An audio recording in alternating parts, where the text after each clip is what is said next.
Hi hello ಎಲ್ಲರಿಗೂ ನಮಸ್ಕಾರ. Welcome back to my channel. ಇವತ್ತಿನ ರೆಸಿಪಿ ಬಂದ್ಬಿಟ್ಟು ಹೋಟೆಲ್ಗಳಲ್ಲಿ ಮಾಡುವಂಥ ಮೊಟ್ಟೆ ಬಿರಿಯಾನಿ ಹೇಗೆ ಮಾಡೋದು ಅಂತ ನೋಡ್ಕೊಂಡು ಬರೋಣ.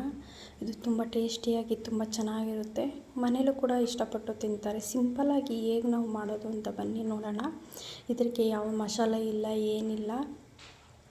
ಬನ್ನಿ ಹಾಗಾದರೆ ಹೇಗೆ ಮಾಡೋದು ಅಂತ ನೋಡ್ಕೊಂಡು ಬರೋಣ. ಮೊದಲಿಗೆ ನಾನು ಒಂದು ಕುಕ್ಕರಿಗೆ ಎಣ್ಣೆ ಹಾಕ್ಕೊಂಡಿದ್ದೀನಿ. ನಂತರ ಅದಕ್ಕಾದ ನಂತರ 4 ಲವಂಗ, 2 ಚಕ್ಕೆ ಹಾಕ್ಕೊಂಡಿದ್ದೀನಿ. ನಂತರ ಒಂದು ಸ್ವಲ್ಪ ಹೂವು, ನಂತರ 2 ಏಲಕ್ಕಿ, ನಂತರ ಅದಕ್ಕೆ 2 ಪಲಾವ್ ಎಲೆ ಹಾಕ್ಕೊಂಡಿದ್ದೀನಿ. ಅದು ಚೆನ್ನಾಗಿ ಫ್ರೈ ಆಗೋ ಮುಂಚೆನೇ ನಾನು ಇಲ್ಲಿ 2 ಈರುಳ್ಳಿನ ಕಟ್ ಮಾಡಿ ಇಟ್ಕೊಂಡಿದ್ದೆ. ಅದು ಕೂಡ ಇದಕ್ಕೆ ಹಾಕ್ಕೊಂಡಿದ್ದೀನಿ. ನಂತರ ಇದಕ್ಕೆ 2 ಹಸಿಮೆಣ್ಸಿನ್ಕಾಯಿ ಖಾರ ಇರೋದನ್ನ ಹಾಕ್ಕೊಂಡು ಚೆನ್ನಾಗಿ ಇದನ್ನ ಫ್ರೈ ಮಾಡ್ಕೊಳ್ಳೋಣ, ಹಸಿ ಸ್ಮೆಲ್ ಹೋಗೋವರೆಗೂ. ನೋಡಿ, ಇದು ಹಸಿ ಸ್ಮೆಲ್ ಹೋಗೋವರೆಗೂ ಚೆನ್ನಾಗಿ ಫ್ರೈ ಮಾಡ್ಕೊಂಡಿದ್ದೀನಿ. ಇದಕ್ಕೆ 1.5 ಟೇಬಲ್ ಸ್ಪೂನ್ ಅಷ್ಟು ಜಿಂಜರ್ ಗಾರ್ಲಿಕ್ ಪೇಸ್ಟು, ಅಂದರೆ ಶುಂಠಿ ಬೆಳ್ಳುಳ್ಳಿ ಪೇಸ್ಟನ್ನ ನಾನು ಹಾಕ್ಕೊಂಡು ಚೆನ್ನಾಗಿ ಮಿಕ್ಸ್ ಮಾಡ್ಕೊತೀನಿ. ಇದು ಹಸಿ ಸ್ಮೆಲ್ ಹೋಗೋವರೆಗೂ ಚೆನ್ನಾಗಿ ಫ್ರೈ ಮಾಡ್ಕೊಳ್ಳೋಣ.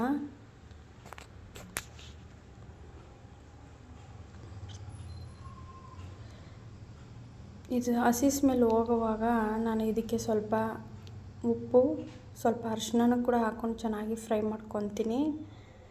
ಯಾಕೆಂದರೆ ಇದು ಹಸಿ ಸ್ಮೆಲ್ ಹೋಗ್ಬೇಕಲ್ವ, ಅದಕ್ಕೋಸ್ಕರನೇ. ಇದು ಚೆನ್ನಾಗಿ ಹಸಿ ಸ್ಮೆಲ್ ಹೋಗೋವರೆಗೂ ಫ್ರೈ ಮಾಡಿಕೊಂಡು, ನಂತರ ಇದಕ್ಕೆ ನಾನು 1 ಟೊಮೊಟೊನ ಕಟ್ ಮಾಡಿ ಇಟ್ಕೊಂಡಿದ್ದೆ, ಅದನ್ನು ಕೂಡ ಇಲ್ಲಿ ಹಾಕ್ಕೊಂಡು ಚೆನ್ನಾಗಿ ಫ್ರೈ ಮಾಡ್ಕೊತೀನಿ.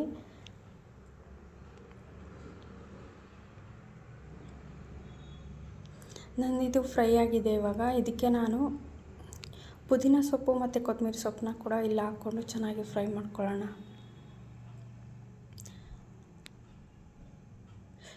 ಇದು ಚೆನ್ನಾಗಿ ಫ್ರೈ ಮಾಡ್ಕೊಳ್ಳೋಣ. ಇದನ್ನ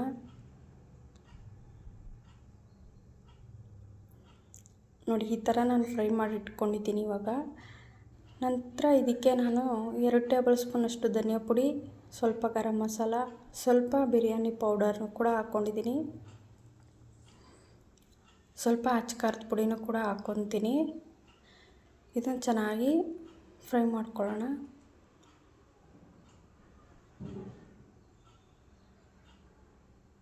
ನೋಡಿ, ಇದಕ್ಕೆ ನಾನಿವಾಗ 1 ಟೇಬಲ್ ಸ್ಪೂನ್ ಅಷ್ಟು ಅಚ್ಚ ಖಾರದ ಪುಡಿ ಹಾಕ್ಕೊತೀನಿ.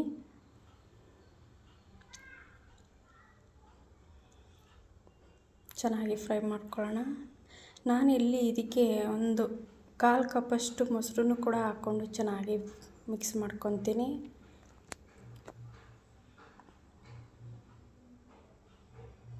ಈಗ ಇದು ಚೆನ್ನಾಗಿ ಮಿಕ್ಸ್ ಆಗಿದೆ. ಇವಾಗ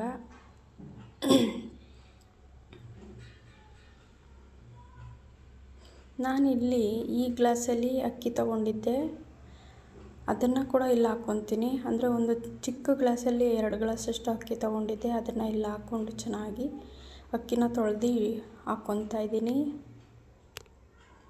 ಹಾಕ್ಕೊಂಡು ಮಿಕ್ಸ್ ಮಾಡ್ಕೊಳ್ಳೋಣ. ಇದನ್ನ ನೋಡಿ, ಈ ಗ್ಲಾಸಲ್ಲಿ ನಾನು ಅಕ್ಕಿ ತಗೊಂಡಿದ್ದೆ, ಅದೇ ಗ್ಲಾಸಲ್ಲಿ ನಾನು ಇವಾಗ ನೀರನ್ನು ಕೂಡ ಹಾಕ್ಕೊತೀನಿ.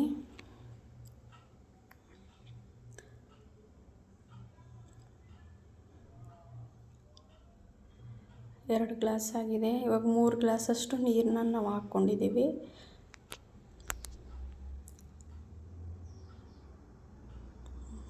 ಇಲ್ಲಾಂದರೆ 3.5 ಗ್ಲಾಸು ಹಾಕ್ಕೊಂಡು ನೀರು ಹಾಕ್ಕೊಂಡು ಚೆನ್ನಾಗಿ ಇದನ್ನ ಮಿಕ್ಸ್ ಮಾಡ್ಕೊಳ್ಳೋಣ. ಇದು ಸಿಂಪಲಾಗಿ ಮಸಾಲೆ ಇಲ್ಲದೇ ಮಾಡೋವಂಥ ಬಿರಿಯಾನಿ ತುಂಬ ಚೆನ್ನಾಗಿರುತ್ತೆ, ಟೇಸ್ಟಿಯಾಗಿರುತ್ತೆ.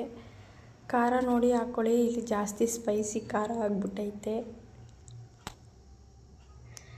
ನಾನು ಮಿಕ್ಸ್ ಮಾಡಿದ ನಂತರ ಇಲ್ಲಿ 3 ಮೊಟ್ಟೆನ ಹೊಡೆದು ಬೇಯಿಸಿ ಇಟ್ಕೊಂಡಿದ್ದ ಮೊಟ್ಟೆನ ಇಲ್ಲಿ ಹಾಕ್ಕೊಂಡು ಮೇಲ್ಗಡೆ ಸ್ವಲ್ಪ ಉಪ್ಪು ಹಾಕಿದ್ದೀನಿ. ಹಾಕ್ಕೊಂಡು ನಂತರ ಅದಕ್ಕೆ ನಾನು ಮೇಲ್ಗಡೆ ಸ್ವಲ್ಪ ಕಸೂರಿ ಮೇಥಿನ ಚೆನ್ನಾಗಿ ಕೈಲಿ ಸ್ಮ್ಯಾಶ್ ಮಾಡಿಕೊಂಡು ಮಿಕ್ಸ್ ಮಾಡ್ಕೊತಾ ಇದ್ದೀನಿ.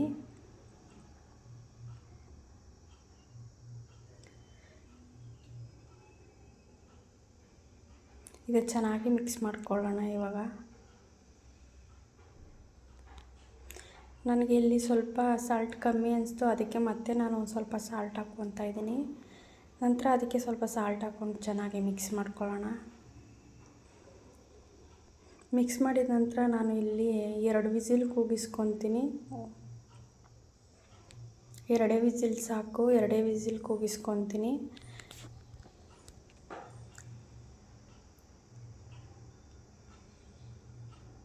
ನೋಡಿ ಇವಾಗ 2 ವಿಸಿಲ್ ಆಯ್ತು, 1 ವಿಸಿಲ್ ಬಂದಿದೆ ಇವಾಗ. ನಂತರ ಇನ್ನೊಂದು ವಿಸಿಲ್ಲು. ಇವಾಗ ಅದನ್ನ ತಣ್ಣಗೆ ಬಿಟ್ಟು ಆದಮೇಲೆ ನಾನು ಓಪನ್ ಮಾಡಿ ತೋರಿಸ್ತಾ ಇದ್ದೀನಿ.